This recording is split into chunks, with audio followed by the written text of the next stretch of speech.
the world's tallest skyscrapers. This is a spectacular bubble indicator. Why? Well, first of all, skyscrapers are never, ever built with 100% equity financing.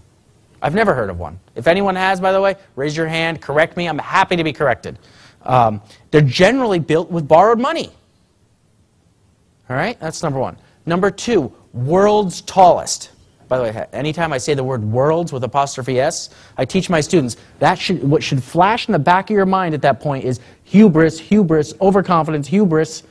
This time it's different because we've been around long enough. We don't need to be building things that are the world's tallest. That's not rational, right? Think of this building here. This is the Burj Dubai. I'll get into some of the buildings, but the Burj Dubai, 163 stories, half a mile into the air. That's not rational, right? That's not rational. Because it takes, I've heard rumors, it takes up to 40 minutes to go from the top floor through several elevator banks and out through a mall to get to the surface of the earth. What do you think the view is like up there? It's a desert. It's a desert with ocean after it. The view on the 163rd floor, probably the same as the view on the 50th floor. Desert followed by ocean. All right.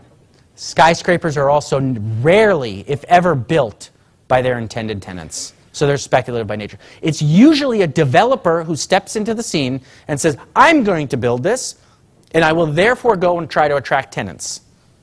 It's rarely someone like Exxon or Royal Dutch Shell, some large company saying, I'm going to build A, the world's tallest tower, B, I'm going to borrow a lot of money to do it, and then C, I'm going to occupy it with all of my staff. Usually it's a developer. It's a build it and they will come phenomenon. Well, so does this indicator work, right? This is the great part about teaching at a place like Yale. None of my students believe anything I say. They all think they know better. They all want to sort of challenge me on everything. And so fine, that's good. It makes me better at what I do.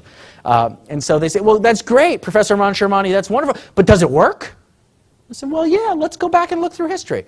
We can start in 1907 with the MetLife building, and there's some others, but let's start in 1929. In New York, 3 towers competed for the world's tallest tower status.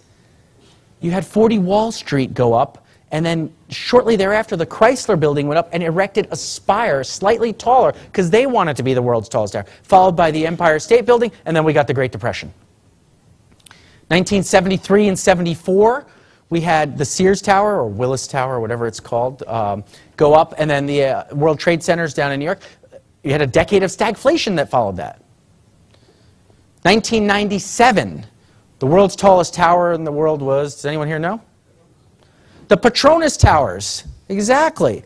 Malaysia, not quite ground zero, but quite close to ground zero of the Asian financial crisis.